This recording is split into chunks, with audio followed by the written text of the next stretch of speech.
And firstly, I want to thank you very much for coming to this important session. I know that there is, as the problem with the KLF, which is always wonderful to attend, and I'm delighted to be here, there are many other interesting sessions, notably Mishal Hussain. So thank you for not going to Mishal Hussain and for coming, Mishal Hussein's Broken Threads, and for coming to Born to Struggle. I was particularly delighted to be invited to moderate this session because you might not all know this. You might know me as someone who spent a lot of time coming back and forth to Pakistan, but before I went to Pakistan, in the summer of 1976, I went to South Africa, and this was my first exposure as a British person to apartheid and the struggle that was already going on. And it was during the Bantustan policy. I met Chief Buthelezi, and as a student, it was my first piece of written journalism. So when the KLF asked me if I would chair this session, I immediately set about to read Arjumand Wajid's book, Born to Struggle. It's something that we in South Asia watchers, we think we know a lot about the struggle for independence, India and Pakistan, but one does tend to forget what was happening also in South Africa. And I certainly think that this Born to Struggle is one of the first books I've seen come out on the struggle, which isn't written from the Black African perspective. We know about Nelson Mandela, we've had his road to freedom, but I think the other aspect that's very interesting about the South African society is the huge presence of the number of Asians, and we'll come into that shortly as to why the Asians were there. But I want to start off with firstly saying congratulations on your book. Thank you. And secondly, to welcome Zobaida, educationalist from Baluchistan, who's read the book. And so we're going to have some commentary from Arjumand.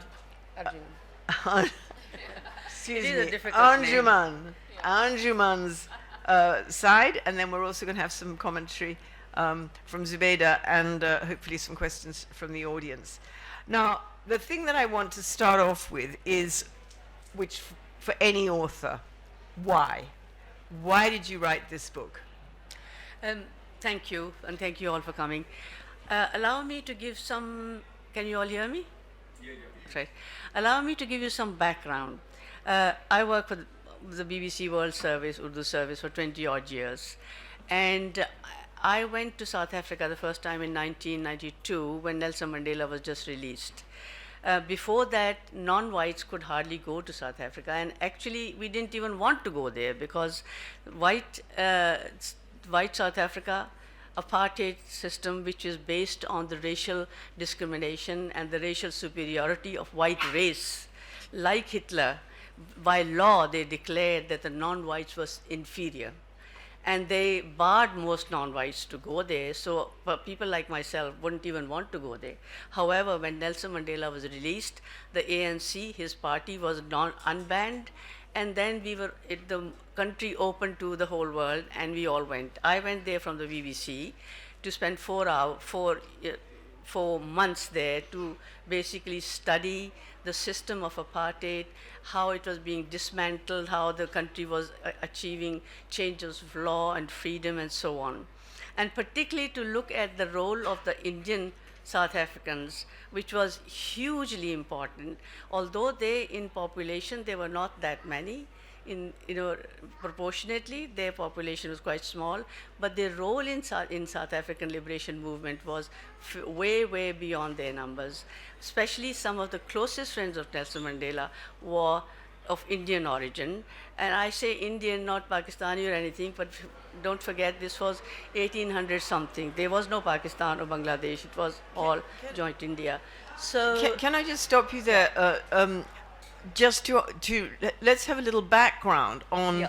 the family, because again, I think this is something interesting and something we don't understand. We talk about Indian origin, mainly from Gujarat in terms of the location. But one of your most interesting chapters in the beginning of the book is explaining what the Indians were doing, firstly as laborers, and then the passenger Indians, Yeah. which was the So- antecedents of Ismail Mir. And majority of the Indians were taken there by the white government on a contract to work there in their fields, sugar fields, because the black people whose land had been taken over were not really willing to work on their own land as slaves.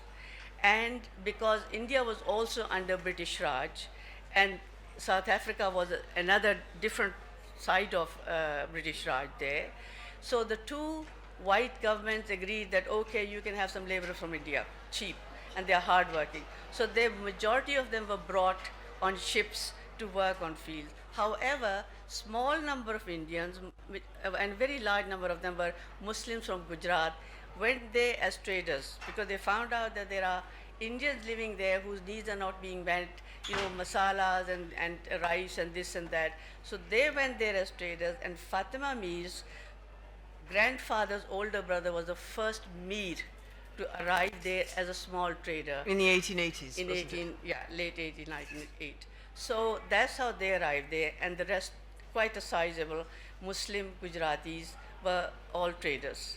And they started like hawkers, going home to home, gully to gully, and then later on they'll set up a stall, and then they'll turn into a shop, and that's how they develop, and some of them became. Now, Fatima Mir's own father started as working in shops, Indian shops, and then because he was such an avid reader and self-taught man, he gradually became the editor of a newspaper called The Indian Views. And so she actually was born in a household which was quite well educated, politicized, and so on. So the background of this book is, I went there in 92 to study the Indian role in the liberation movement and to see how the country was changing. And I got to know Fatima Mir. In fact, she was the only name I knew when I arrived in the country, because we used to interview her for Urdu service and Hindi service because she spoke a little bit of broken Urdu. And so I contacted her and I said, Professor, I'm coming over. She said, fine, let me. I got to know her during that period, and then over next 10, 20 years, I kept going back to cover the elections, to various conferences, and we became very close friends. And why I decided to write the book was that in 2002, 3, she had a stroke, and during that time, she was trying to write her own biography, which wasn't progressing, and seeing how she was struggling.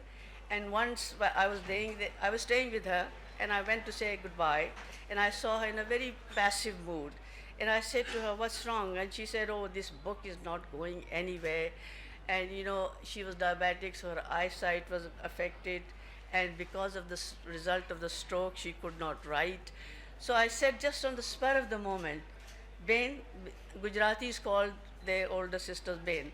So I said, Ben, would you like me to write your biography? And she said, Arjumand, I would like that very much.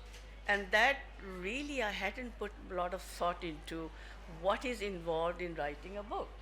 I, being a journalist, I was used to working for short deadlines, write a feature article within a couple of days, published, gone. I was presenting a daily current affairs program, which meant you start in the morning, you finish at 4 o'clock, finished, gone. Now, writing a book is totally different skill. And it dawned on me very gradually that it was a huge, mammoth task, especially living in another country. But anyhow, the rest comes later. That's indeed the rest.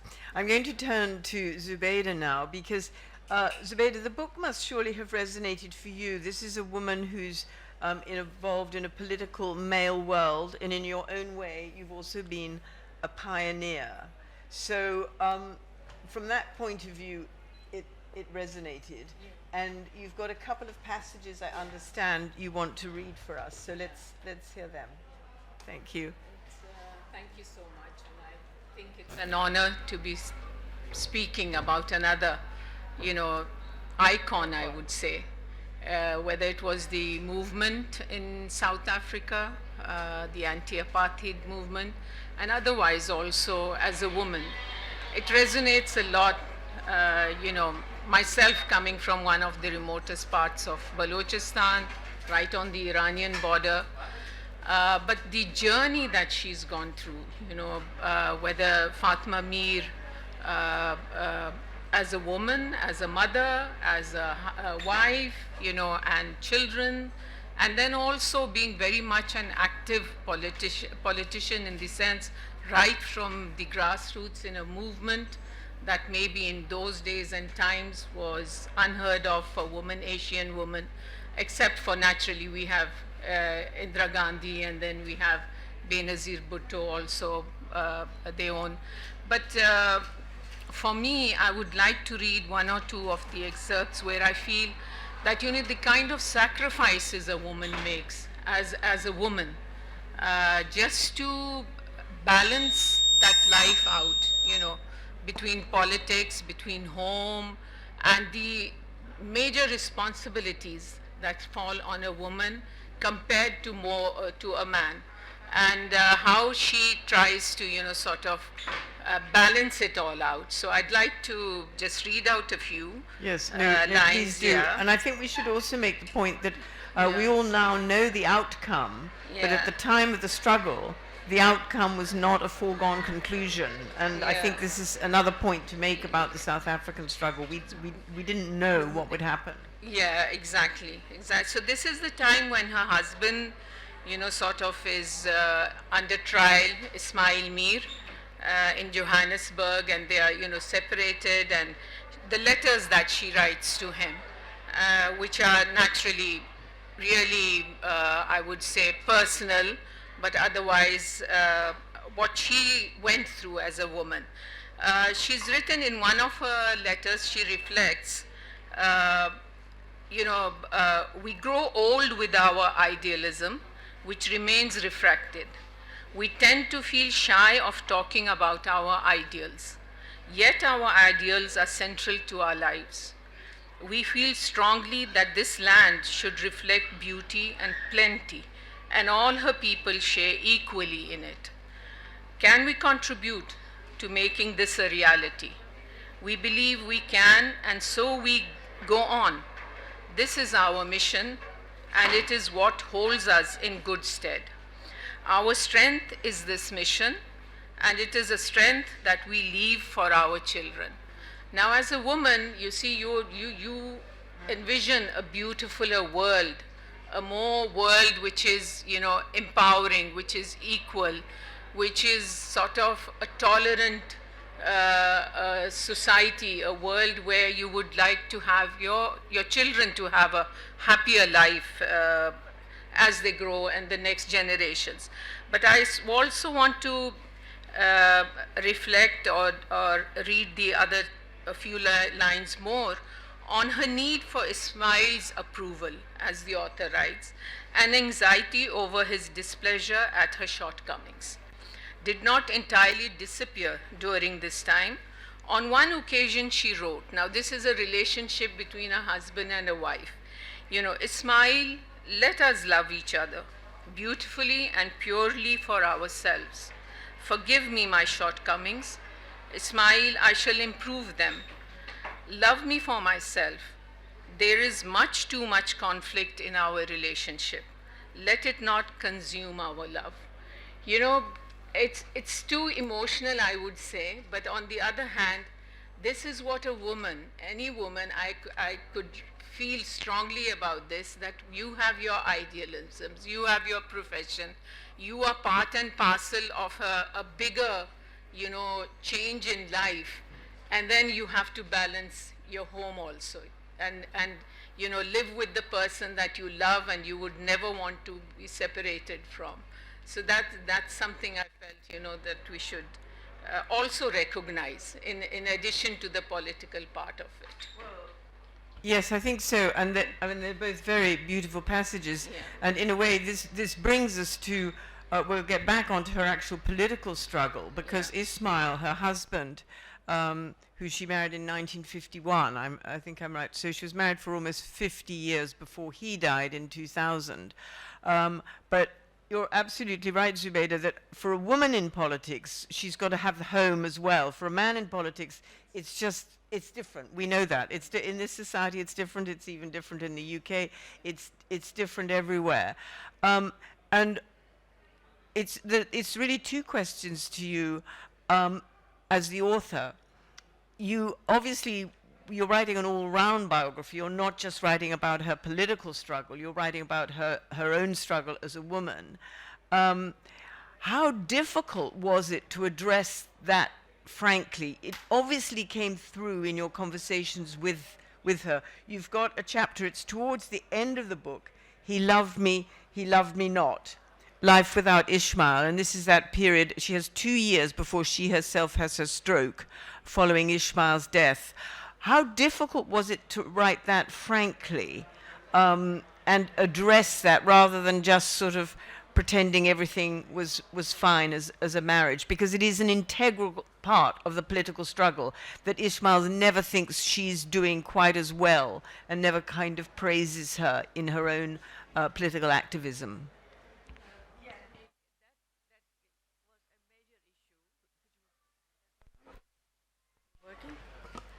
Um, Allow me to tell you a little bit about Ismail Mir as well. He himself was a leader, a very prominent liberation movement figure, an academic, a very close friend of Nelson Mandela. So both of them very high profile leaders, at the same time very close relatives. He was second cousin, he was first cousin of her father. And she had known life always with him. When she was a child, he was a big brother, sort of cousin. Then when they were at university, they were both again, for a year they were in the same university. And then it was, and then they were like, he became her mentor, he became best friend, and then eventually they fell in love when she was still an undergraduate, and he had just qualified as a lawyer, and he was starting his practice. So although he admired her greatly, he encouraged her, he supported her, he was very proud of her. But at the same time, as a husband, it was difficult for him to compromise and basically balance the role of a wife and a role of a leader. And she, over a time, became far more prominent, far more active and so on, and also a very, quite a notable academic. So yes, at home, at domestic level, I think these tensions, and I think they were more also because of the incompatible personality. They were different type of people as well. I mean, you fall in love, you get married, there's no guarantee that they're always going to be compatible. Happens all the time in all the marriages. So yes, there were often these tensions, and they did affect her life, and she felt quite, at times, quite aggrieved by the fact that, you know, had it not been those tensions at home, life would have been so much better. She had regrets that why we never worked together on a book. We could have done this together and that. So it was really a difficult balance. And although the outside world saw these two very prominent, very good-looking, beautiful couple, and a very, you know, really powerful couple, but at home she felt that it was undermined off and on because of these tensions. We have an expression, street angel, house devil. Yes. I don't know if you're familiar with that. But again, I mean, are we putting this in context with a traditional family where the man does feel upstaged by his more prominent wife, combined with the tensions of the struggle anyway? Because I got to know them personally as close friends, I felt that this was far more due to the fact that they were different type of people. Because it wasn't the fact that he felt undermined. He was very proud of her. And he would praise her in public so much that she would find it embarrassing. So I think it was basically his approach to life and her approach were very different. She used to say that he concentrates too much on small things, and I look at the bigger picture. She was much more impulsive. she was much more person who felt that this thing needs to be done, nobody's doing it, I'll do it. And she'll jump into it without planning, without doing all the research or some, or take permissions. She was banned most of her adult life, and yet she constantly broke those banning orders. Being banned meant that she could not go outside certain geographical location. And sometimes when she saw that she needed to speak or she was, there's a crisis, she'd just go. And very often she got arrested. Now, Ismail Mir would never do that. He was considered, he would plan things and so on. So I don't think that it was a question of feeling undermined by the more prominent wife. But a difference there were in these personality. yes. And you make the point that he got very irritated by her forgetfulness. There's that marvelous story where she forgets to pick up the children, and then she comes out. I like that one in particular. She forgets to pick up her children. Her sister's got the children and rings her up and says, "Are you coming to pick them up?" And then they see the car drive past and past again, and then she's actually forgotten why she's come out. That does seem a slightly curious characteristic. But my real question to you was, as the author, how difficult was it? You felt you could write without let or hindrance on the marriage that wasn't all that it appeared to be in public? It was difficult. It was more difficult for the fact that I wanted to be honest. She was so open and she was so frank about details, and I recorded about, 15, 16 mini tapes of her life, and all the material for the book came originally. It has not come from any books. It has come directly empirical research, and it is her voice. At the same time, I knew that the family would find it they were sensitive. There was something they did not want to be exposed. Maybe they would find it hurtful. But at the same time, I thought my duty was to her as an author. And for the fact that if she didn't want these things to be known, she wouldn't have told me. She knows she was recording, and she was recording for the purpose of the book. But at the same time, more difficulty is when you are writing a book, you can't write everything. You really have to decide what to leave out, what to include, and so on. So a lot of things that you would like to include get edited out, purely because you cannot write 200,000 long book. Yes. On average, the books are mostly 80,000 to 90,000. Yeah. No, I think that's the problem any author will identify with, is what we call word count. Yeah. But that's also the skill of you as a writer, in order to focus in on what's important and to give the proper balance. And I think you've achieved that admirably. Of course, she had 2 daughters and 1 son, and tragically, her son, who'd spent 15 years abroad, died in a car crash. Yeah, in exile. In exile. And I think, so it was the daughters that you were worried about in terms of their... Yes, because they are living and they know the mother. And so, but as I said, I felt that my duty was to her. And as possible, I have written what she told me. But I must remind you that Ismail I had huge admiration for him. In fact, I was much closer to Ismail initially, because she could be quite intimidating. She was a formidable character. She didn't mince her words if she wanted to tell you off or something. I became closer to her when Ismail had passed.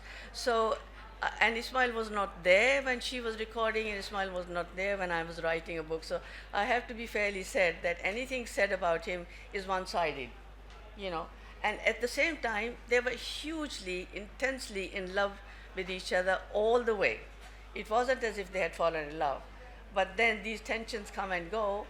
But as couples, they were very much together. Yes. Zobaida, how, in terms... sorry, I can't look at you because of the mic. In terms of your... How did you feel with what's in the book, that you didn't know either Ismail or Fatima, but how did they emerge, and how does their role in the South African struggle emerge for you? We've talked about the fact that she was a woman and she had to almost work twice as hard, but in the overall picture, reading the book for the first time, how do they emerge in the role they played in the South African struggle?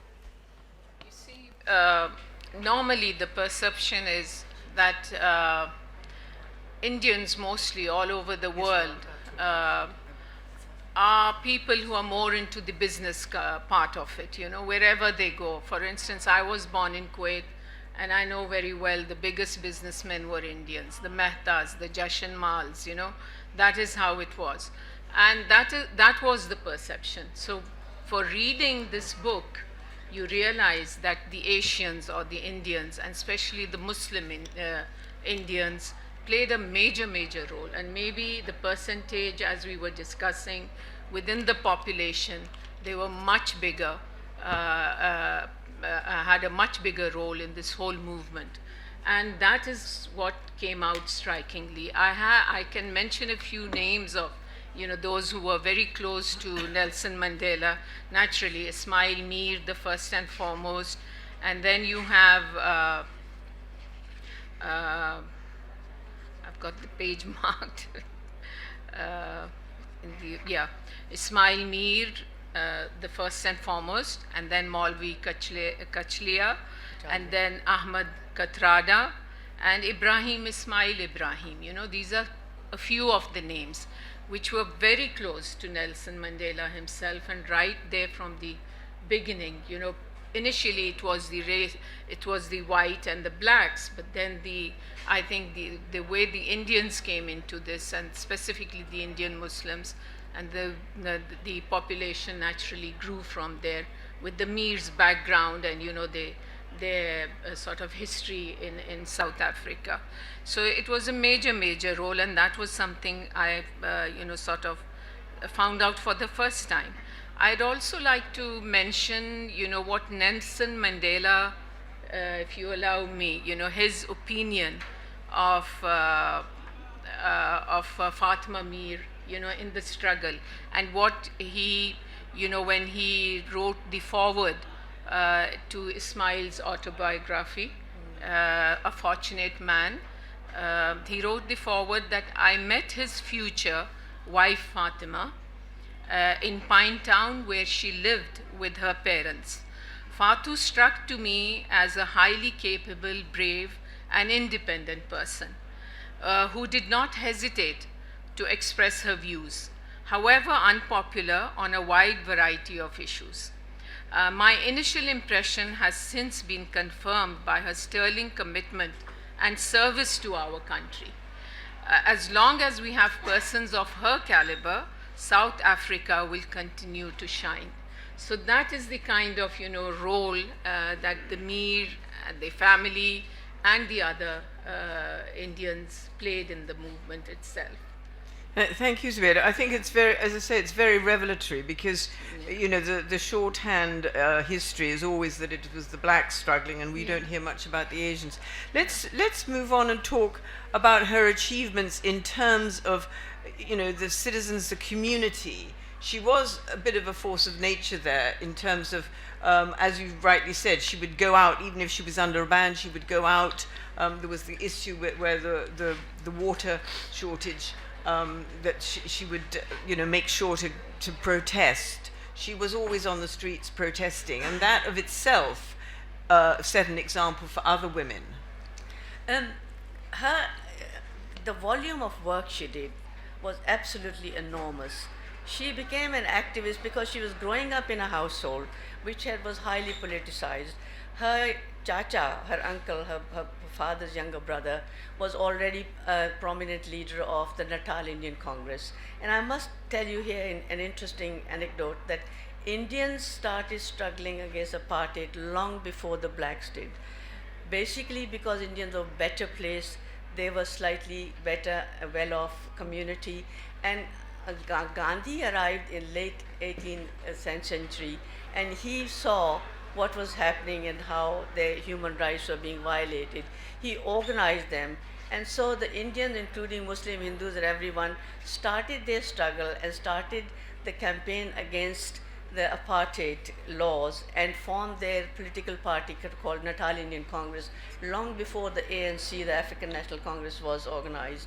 So they were ahead in this game anyway. So she was growing up in a household with a highly politicized, well educated. Her father was at that time very respected pillar of the community as an editor. And her uncle was a very prominent leader of the Natal Indian Congress, and so was the cousin, Ismail Mir, who later became husband. So she was basically learning all that, imbibing all that atmosphere, and she became an activist very earlier on.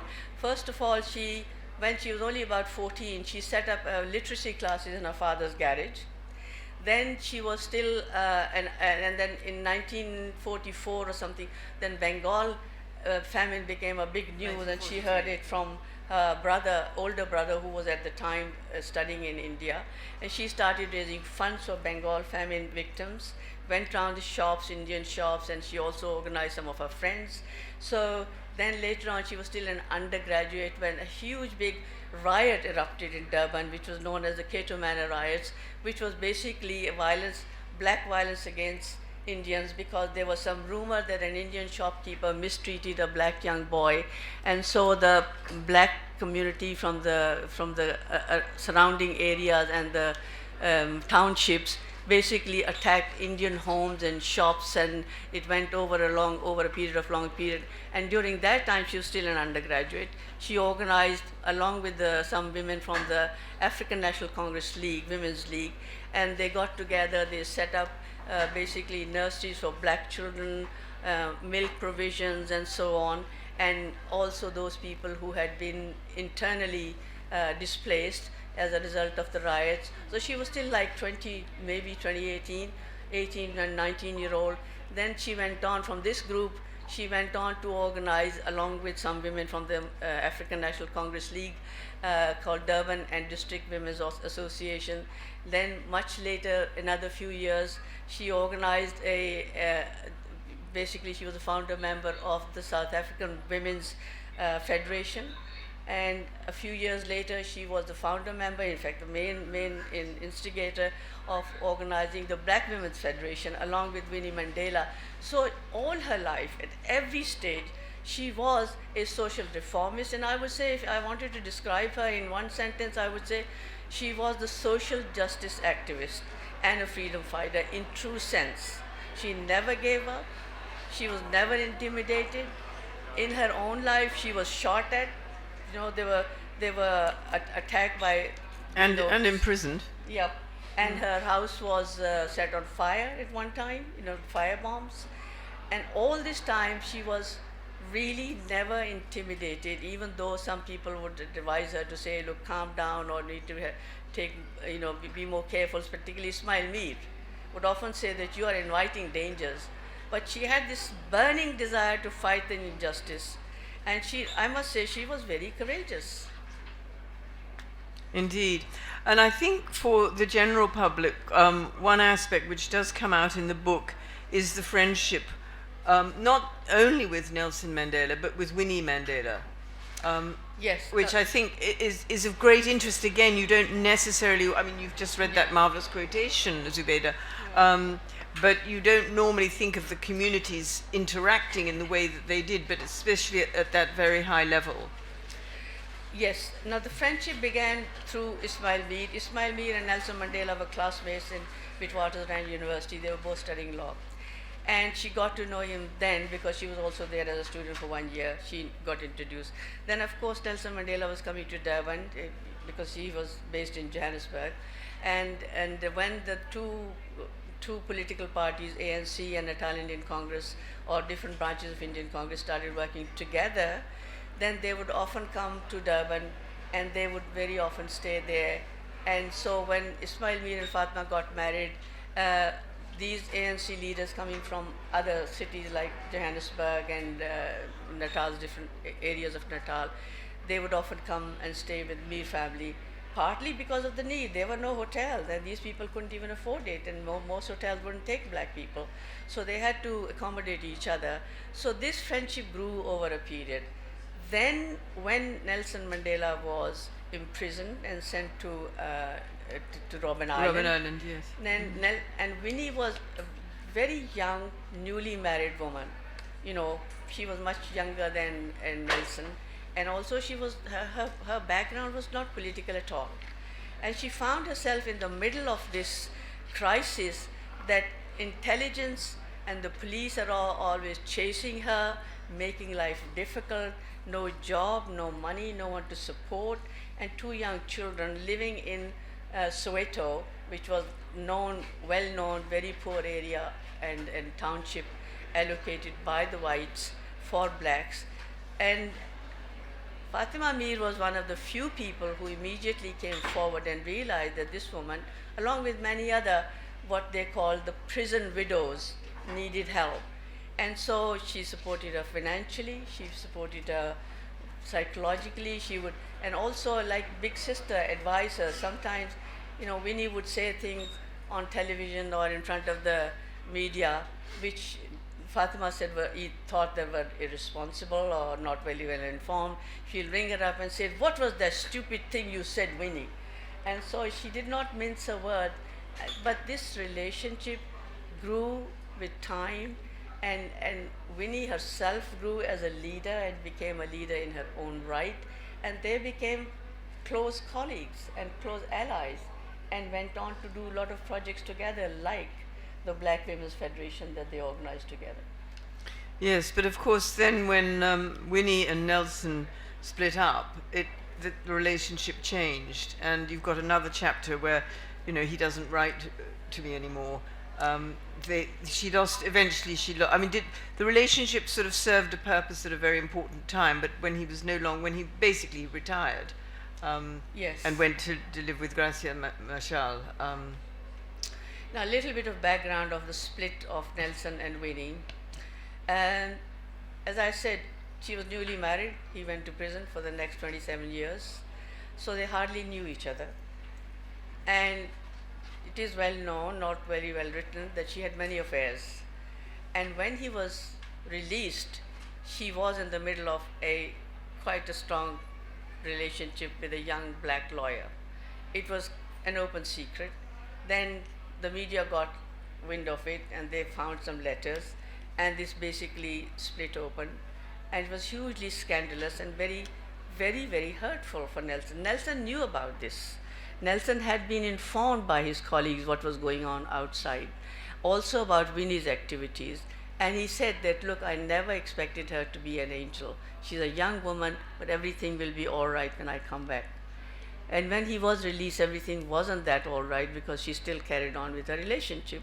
So the marriage became difficult, and not only that, the ANC, the party, felt that she had become a liability. And I think Fatima also believed that Winnie got Fatima to believe or to convince her that it wasn't Nelson who wanted to separate, it was the ANC. So Winnie then asked Fatima's help because she was very close, and Nelson Mandela used to sort of consult her on many political things, or what do you think we should do that, and he also asked her to accompany him on various trips, etc. So she knew that Nelson, and she'd been Nelson Mandela's biographer, and so Winnie asked her to talk to him, and I'm sure many other people did, and Fatima tried to intervene, but unfortunately Nelson had decided, and also maybe, as Fatima believed and Nelson believed and Winnie believed, that maybe the ANC had decided that this marriage is a liability and she cannot be the first lady. You know, the world expected huge things from Nelson. He had become like a prophet. You know, his status in the world had gone up so much that they felt that Winnie was going to be a negative aspect or a negative element, and she could not be, wasn't fit to be the first lady of the nation. And so that's why very open, very painful divorce proceedings and courts took place, and Fatima was firmly on Winnie's side, even though most of the people felt that had she been more responsible, had she stopped her affairs and so on, this marriage could have survived, because Nelson did truly love her very much. Even after the divorce, it was believed that he really loved him. He really loved her. So, but Yes. Fatima firmly always blamed Nelson. And I asked her directly, do you think that affected your relationship with Nelson? Because it seemed that there was a little bit of distance. And after retirement, Nelson, who used to ring her regularly, along with many other friends, she wasn't the only one, she hardly ever heard from him. But gradually we found out that it wasn't just because there might have been a crack in his relationship with Fatima, but the fact that Nelson had already begun to suffer from dementia and Alzheimer, and he was losing his memory. And so after the retirement, the party, not the family as much, basically the party basically tried to kind of separate him or away from the public eyes. And he had 2-3 women who looked after him, and I think they become like mother hens, and they blocked communication with maybe the friends as well. But the result was that there was very little communication between Fatma and Fatma and Nelson, and some people believe it might have been the result of her taking a firmly side of Winnie. Yes. I think when we look back on it, you were right. You said the world expected so much of Nelson, and what they really wanted was this romantic, almost fairy tale story that he emerges out of prison and the wife that's waited for him for 25 years is there by his side. And then, of course, human nature doesn't always follow that pattern. And so very quickly, sort of a new narrative almost had to be created. Yeah. But she stayed close with Winnie, didn't she? Sorry? She stayed close with Winnie. Very close, and supported her all the way, even after Nelson Mandela died a few years. Winnie was still there, and they were very close. Although at times I felt, and her close friends felt, that Winnie occasionally let her down. I mean, Winnie depended on Fatma so much that at a short notice, for instance, give you an example, Benazir Bhutto and Zardari attended the inauguration of Nelson Mandela, and I was there to cover it. And so after the inauguration, the second day we heard that Benazir wants to meet African women, particularly the ANC women, and so she wanted to have a meeting. And this request was passed on to Winnie, and Winnie promptly gave the job to Fatima, that Fatima, Benazir would like to meet. And Fatima, at a day's notice, organized a big meeting, conference almost, at Winnie's new house in Soweto. There were 200 women of various parties, various level of social groups, etc., NGOs. And so, and I wish I could have shown you some beautiful pictures of Benazir and Fatima Mir standing next to each other and making speeches, and there was Winnie Mandela. So she did that all the time. But sometimes I think when we felt that Winnie should have been present, that when Fatma needed her, very occasionally at the last minute she disappeared. So I often said, she lets you down all the time. And she said, friendship is not about 1 or 2 incidents. It's an overall experience. It's a close relationship. And you do not judge it by 1 or 2 incidents. So this measure of a summing up of what friendship should mean, it really was quite valuable. It sounds that you really liked your subject matter. As a biographer, it's a question I've sometimes got asked, is do you like the person? In the end, sometimes you get disappointed with them, you get annoyed, you get frustrated as you're writing the biography. But it seems that you really liked Fatima and you admired her. Yes, and I think there was a little bit of difficulty as well, because when you get to know someone so closely and you're friends, then you need to stay objective as well. You need to have a balance of being honest and being objective and look at it as a writer, as an observer, rather than as a friend. So it was a difficult balance, and I hope that I have managed it to a great degree. Thank you. Zubaida, did you find that you liked Fatima by the end of the book? Yes, very much. I mean, the strength that comes out from her, you know, reading about her, and the mind in the sense that all that she's doing is for her people, trying to empower them, trying to bring them to an equal level with, you know, all other women in the same country. Those were things, and then as I said initially, balancing her, you know, life as a personal, as an individual, together with the collective, you know, that vision that she had. So I really did like her, yeah. And as an activist and educationist yourself, what do you think future generations? I mean, it's fantastic that the book, which you began in 2002, more or less. You I worked on started it. just interviewing her and recording her in 2004, I think, and then it took, you know, living in Britain, Takes working time. about something. Yes. I had to keep going Yes. back to do the research. Yes. And so it took a few years of research, but I started in 2004. Yes, but for future generations, what sort of three characteristics do you think that should be the takeaway from this book? I think for future generations, whether it's the youth, whether it's, you know, boys or girls, or it's the inspiration, I think, and the values, and I think also the consistency, the determination, you know, the reaching the goal that she's thought of maybe as a child, you know, just 14, 16 years old, and then continuously the whole issue of consistent is very important for any, to, you know, to reach the ideal. It's an ideal, you know, situation, but when I look at it in the whole, connecting it to today, to Pakistan, or maybe as we go down to Balochistan, and, you know, the whole issue of empowerment, independent woman, the mind, that is something I think you could very well balance within your own values and culture, and then do and reach the goal that you as an individual want to leave, you know, once you've left this world, to be the way to be remembered. And I think that is something that this book teaches us a lot.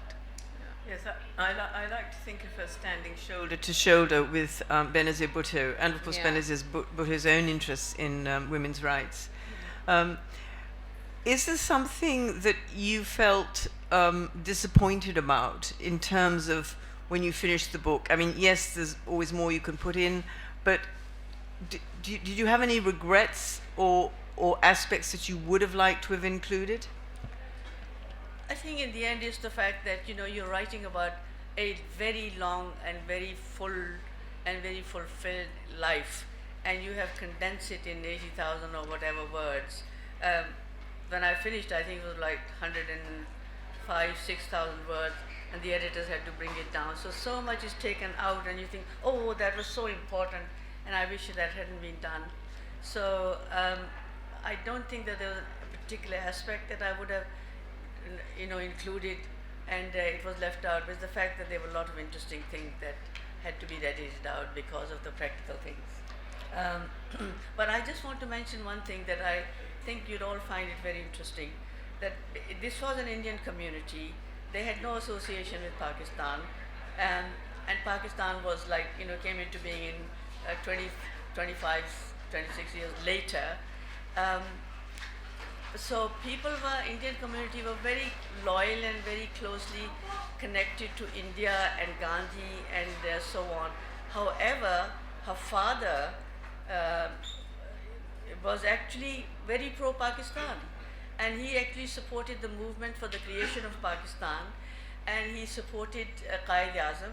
He was a great admirer of Qaid-e-Azam, and would you believe it, I saw a little clip in his old newspapers, cuttings, a news about Qaid-e-Azam's birthday being celebrated in Durban being organized by Fatima Mir's father. So there was that conflict between, I mean, she was an admirer and follower of Gandhi, but her father was very much an admirer and also in favor of Pakistan's creation, whereas, you know, these people were still stuck with the sort of Indian Congress and so on. So I wish somebody at some point, some PhD student would research on this fact and could do a thesis about the fact that her father, Musa Mir, was a great admirer of Qaid-e-Azam.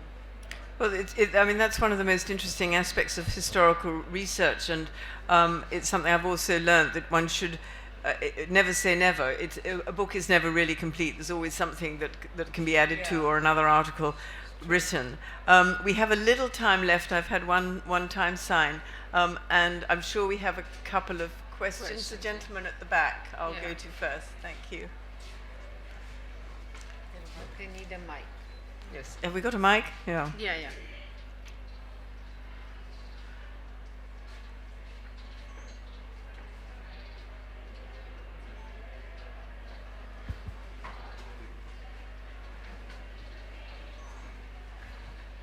Thank you. Hello. Dr. Hussain Mari from Balochistan. I have two quick questions. First question, not related to the content of the book, but as a writer, I'm asking what to do with the situation when content comes in contradiction with the affiliation, identity, and ideologies of the readers. How to deal with such situation? Number one, my first question, as a writer. And my second question is, as you're talking about, we need to be objective, detach ourselves from our content or writing. I recall the idea of Derrida deconstruction, that our identities are like onion. There is a layer and there is another layer. At the end, there is nothingness. So my question is, what am I when there are layers of identity? At the end, I'm nothing.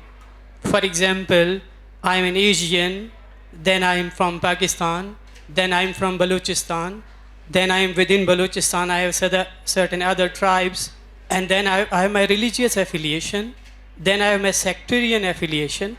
So at the end, who am I? So how to deal with such content? Two questions. Thank you. Very difficult questions. Could you I hope the audience understood those questions. May I ask, could you repeat the first one? I hardly understood it. My first question is, I would like to repeat it. When content comes in contradiction with the identity of the readers, so as a writer, what to do then? Because if I pamper my reader, then content is compromised. And if I compromise with my content, then readers are pampered. So what to do as a writer? That's my first question. I think we've had an answer to that, because you have to write the truth. But I was going to say, I stay faithful to my subject. And it really is up to the readers how to interpret it.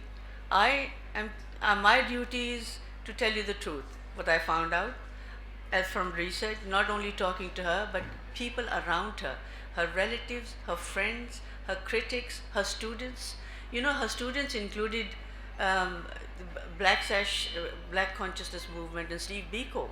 People like that were her students, many other notable names.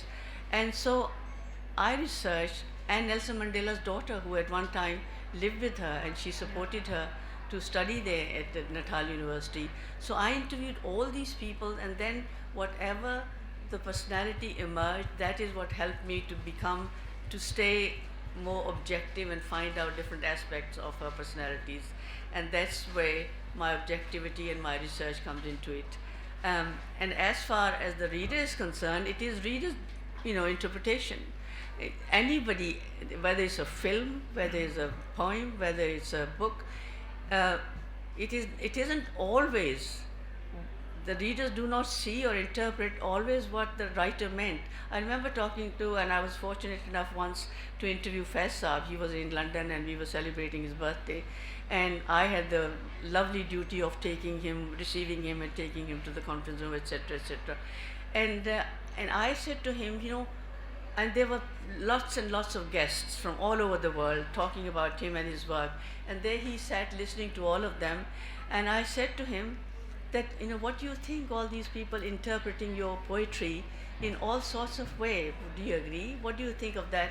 And he said, I just wonder whether they are talking about me. I So think that's a very really, good answer. Interpretation is your job. And I think your one should, privilege. as a writer, one should never pander to one's audience.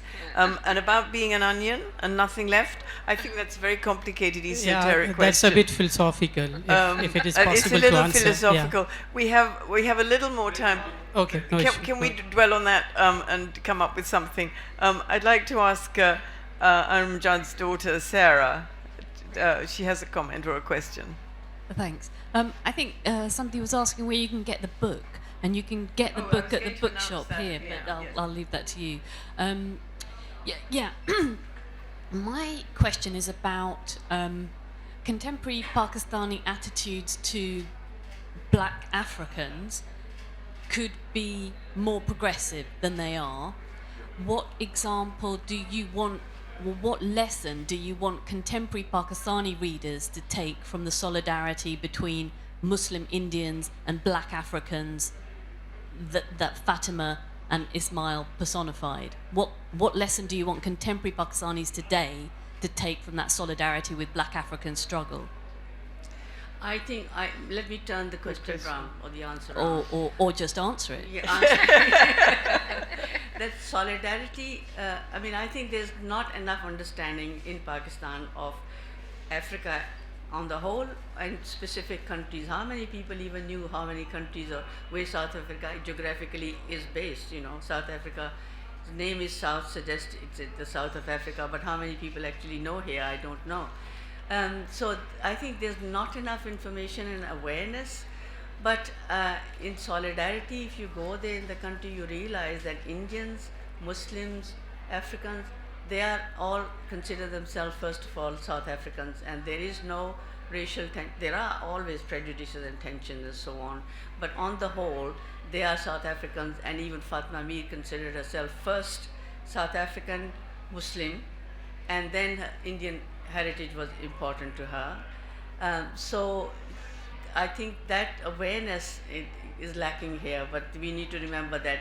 But allow me to give you a current example. For instance, South Africa is the biggest supporter of Palestinians.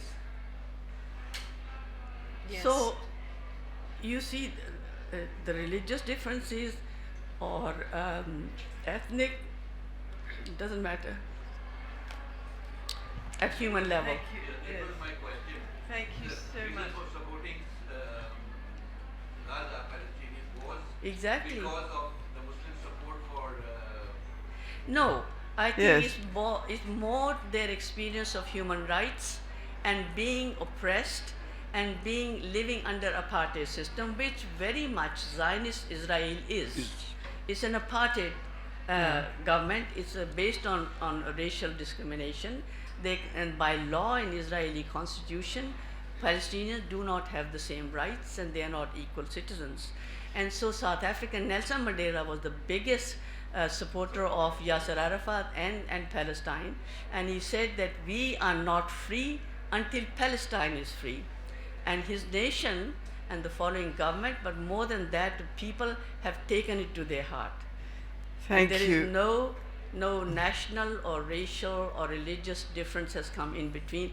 At human level, we are all the same. And in South Africa, by taking Israel to the International Court of Human Rights and declaring the leaders as war criminals, has proven that they are basically #1 supporter of Palestinians.